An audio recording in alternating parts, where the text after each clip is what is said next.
Bueno, entonces habíamos hablado del tema cultural. Alguna vez en los años 80, estando en Paraguay, dando un curso, me llamó la atención que los niños jugaban y usaban una expresión. Fíjense cómo tiene unas raíces que a veces se pierden en la historia. Decían, último bolicuñá. A ver, porque en guaraní lo hablaban. Y esto me suena a la expresión mexicana de último vieja, ¿no es cierto? Que muchas veces hasta las niñas corren con esa expresión, último vieja, sí, son mujeres, ¿verdad? Y corren, ¿verdad? Y entonces dije, ¿qué es esto?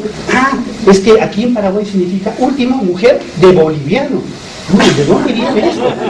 Viene de la guerra del Chaco del 27. Esos niños, por supuesto que no sabían esa historia, ¿no? Pero uno escarba hacia atrás y encuentra que la guerra del Chaco, que diezmó y mató al 90% de los varones paraguayos, había dejado una profunda marca de cómo un pueblo que ellos consideraban inferior, los bolivianos, indígenas, los habían, por la triple entente, derrotado, ¿verdad?, en la guerra del 27 por el salitre, esa guerra que fue terrible, ¿verdad? Entonces la expresión discriminatoria era último no vieja, último vieja mujer de boliviano, o sea, del adversario, del enemigo, del otro, del que no entiendo por qué me destruyó esta parte. Entonces, cómo los prejuicios, cómo la discriminación se enraizan en temas históricos, a veces que se pierde la noción de dónde vienen, fundamentalmente.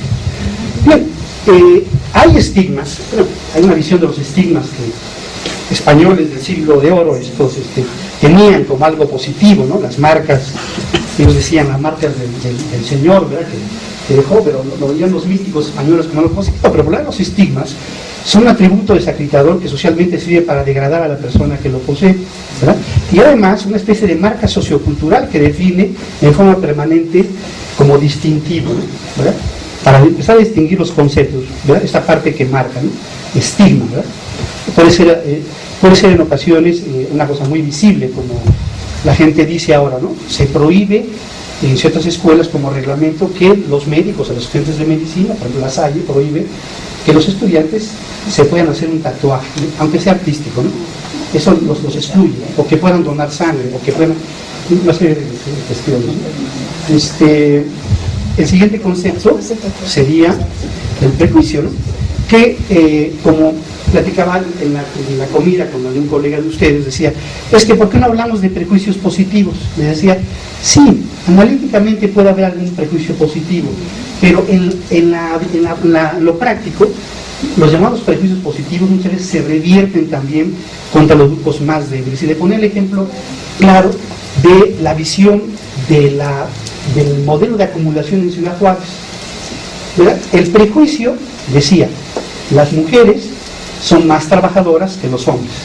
Las mujeres jóvenes tienen habilidades para poder trabajar las piezas de electrónica con mejor habilidad.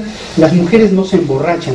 Las mujeres jóvenes son muy cumplidas y no hacen sindicatos, etc.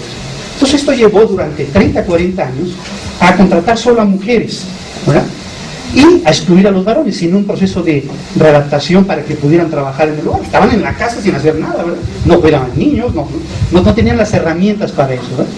Y entonces, ¿qué bomba se cultivó cuando solamente se contrataban mujeres? A los hombres no se les contrataba, y ese prejuicio llamado positivo se revirtió contra ellas posteriormente, ¿verdad? Porque parte del odio y parte de los temas del feminicidio tienen que ver con esos temas que se fueron como cultivando, ¿verdad?, de no generar integración, ¿verdad?, por ejemplo, sobre la base de ese prejuicio positivo. Por lo tanto, los prejuicios a la larga, aunque sean, a final de cuentas son prenociones, son ideas que pueden ser falsas, ¿no? Son ideas que son generalizaciones que no ayudan fundamentalmente al diálogo y a la convivencia social, ¿verdad? El prejuicio tiene un principio devaluatorio, ¿verdad?, que puede culminar en actos discriminatorios, y que si el problema fuera solamente un tema de trato o de palabra, es que eso excluye los temas de un derecho llave fundamental. El derecho a no ser discriminado, si tú no puedes tener acceso a la salud, a la educación, a un trabajo digno, a ejercer tu religión, etc., te puede significar la ruptura de tu proyecto de vida. Por eso es grave. Incluso puede terminar con tu vida. Es decir, los crímenes de odio en este país, los feminicidios, parten sobre la base de que hay un proceso evaluatorio del otro. Las mujeres no valen igual que los hombres. Puedes matar a tantas mujeres porque socialmente y culturalmente puede ser algo como válido, ¿no? Ella lo provocó, yo la descubrí, me fui infiel, etcétera. O sea, todos esos crímenes, y se expresan desafortunadamente hasta en el sistema judicial. Muchos estudios que se han hecho nos muestran cómo sobre iguales delitos, las cárceles, las mujeres tienen penas 30% más que los hombres, porque es una manera en que los juzgadores consideran que tienen que ponerse lecciones definitivas, porque son como el fundamento de la sociedad, ¿verdad? Si la mujer asesinó, en igual que el hombre, hay que castigarla más, porque es el ejemplo, era la base de la sociedad, hay que escarmiente más duro, ¿verdad? Entonces, efectivamente, hay características de un proceso evaluatorio, vale menos, la puedes castigar más, la puedes usar más, la puedes lastimar más. Bueno, por supuesto esto lo hemos aprendido, nadie nace con prejuicios, ¿no? Nadie nace discriminando. Es un tema que hemos aprendido en la casa, en las escuelas, en la calle, en los medios de comunicación, en las iglesias fundamentalmente, ¿no? Ahí se nos ha enseñado ese proceso. Todos estos prejuicios, estigmas, estereotipos, el miedo a la diferencia y a lo desconocido, pues están detrás fundamentalmente de las prácticas discriminatorias de los seres humanos. Y pues por supuesto aquí hay algunos elementos relacionados con la apariencia física, con el color de la piel, con creencias, con discapacidad, con edad, con embarazo, con estado civil, con salud, ideología, idioma, nacionalidad, opinión política. Recuerden en el 2006, ¿no? Como los ataques en un grupo contra otro, ¿verdad? Tú eres legítimo, tú eres espurio, o sea, esas cosas que no se han acabado, están ahí como latentes en la sociedad mexicana, ¿verdad? El sexo, la religión, las víctimas del delito, ¿verdad? Te secuestraron, te violaron, algo habrás hecho, o sea, un tema, ¿verdad? O sea, hay ahí un tema de prejuicio, un tema que dispara la discriminación. Por supuesto que la discriminación es un problema multidimensional, no lo vamos a entender, y tiene, dijéramos, muchos ámbitos, en la cultura, en la educación, en las leyes, en las instituciones, en las políticas públicas, y por lo tanto, dijéramos, un ejemplo como lo que en la experiencia que nos acaban de comentar, pues es muy importante el trabajo educativo, que muchas veces se piensa también que es una cosa de largo plazo, pero hay que empezar, pero también necesitamos herramientas legales más fuertes y necesitamos una conciencia social para enfrentarlo. ¿Y cómo se enfrenta? Primero, combatiendo esta visión de la normalidad. Es que así han sido las cosas siempre, esto no va a cambiar. Es un chiste, ¿verdad? ¿Sí? Efectivamente, cuando se banalizan las cosas, el tema es que se van dejando pasar y por eso se reproducen. Fíjense, nuestra propia Constitución, en la reforma del 2001, después viene una reforma más importante que ya mencionó la colega de Derechos Humanos, la reforma en donde ya se hace explícita la palabra derechos humanos, pero esto es una primera de las reformas interesantes. Queda prohibida toda discriminación motivada por origen étnico, nacional, el género, la edad, las capacidades diferentes, así decía la Constitución, la condición social, las condiciones de salud, la religión, las opiniones, las preferencias del Estado civil o cualquier otra que atente contra la dignidad humana y tenga por objeto anular, menoscabar los derechos y libertades de las personas. Está en el primero constitucional. Y hay que recordar que no está de gratis en el primero. Está ahí porque queremos, porque la sociedad mexicana, porque el Estado mexicano considera que también es un eje desde el cual mirar el resto de la Constitución. O sea, si logramos históricamente colocarla en el primero, es efectivamente para poder mirar el resto de los derechos, como ahora se tiene que ver el resto de los derechos desde el enfoque de los derechos humanos, ¿verdad? Con este enfoque de no discriminación. El tema de la ley fue una cosa importante, también se entenderá como discriminación la xenofobia y el antisemitismo en cualquiera de sus manifestaciones.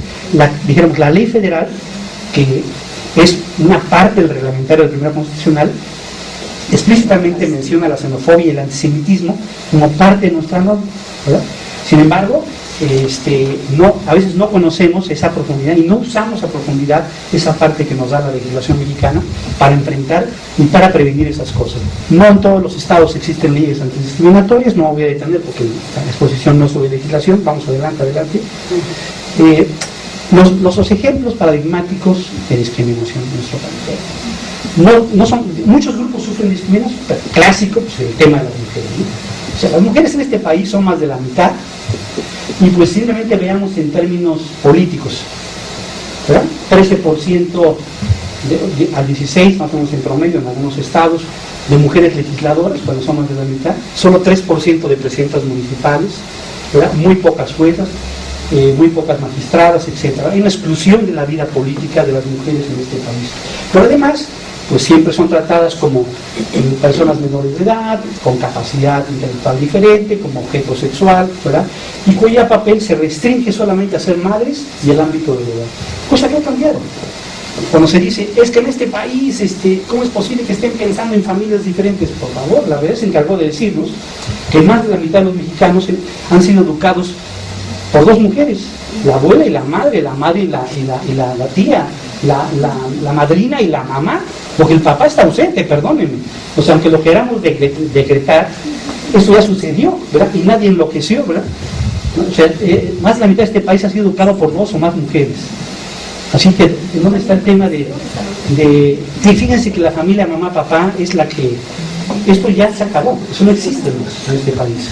Las personas homosexuales, otro gran tema, ¿no? O sea, cómo las preferencias, las orientaciones sexuales marcan efectivamente condiciones de no poder ejercer derechos de la igual forma, ¿no? Desde la escuela son excluidos, son agredidos, son apodados, son mal maltratados y se les ve como personas improductivas o dañinas a la sociedad, ¿no? Y esto ha afectado el conocimiento, ¿no? Todo el mundo dice, bueno, yo no tengo problema.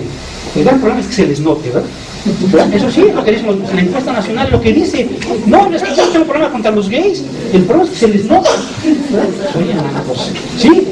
O a los indígenas, la encuesta dice, ¿cuál es el tema para que los indígenas dejen de ser discriminados? Pues que dejen sus costumbres. O sea, es lo que decimos los mexicanos. Pero sí decimos, no, en este país no se discrimina porque no hay negros. Cuando está, sí hay. Hay 500,000 de afrodescendientes en este país, pero no se ven como los vemos. Pero entonces, creemos que somos una nación tan homogénea, que todo lo diferente, pues el problema es que se denota. Ese es el gran tema. Entonces pueden ser merecedores de las personas con discapacidad. Ahí está Sami, famoso ejemplo del caso cuando Galilea y el programa Hazme Reír se burlaron de la condición de discapacidad, ¿no? Un tema paradigmático en un contexto, y por lo tanto hay visiones todavía muy paternalistas, muy poco de tenerlos como ciudadanos con plenitud de derechos. Incluso aunque fuimos un país que promovió la Convención de Derechos de las Personas con Discapacidad, don Gilberto Rincón, el señor del CONAPRED, tenemos una cláusula por ahí todavía que estamos peleando para que tengan igualdad de condiciones, ¿sí? En todos los temas, herencia, que puedan casarse, que puedan tener novia, que puedan ejercer sus derechos sexuales y reproductivos, en fin, una serie de cosas que todavía tenemos prejuicios sobre las poblaciones con discapacidad. Los indígenas, ¿no? ¿Quién no ha visto una película de India María? Pues todo, el prejuicio es que todas las indígenas son así, ¿verdad? Todas son así, motivos de burla. Muchas veces el tema de discriminación parece ser que es un tema solamente entre los ciudadanos o algunas dependencias de gobierno que todavía tienen obstáculos en el trato. Pero cómo son tan poderosos los medios que vean esto y vamos a ver si no crean que es más poderoso que cualquier clase de civismo durante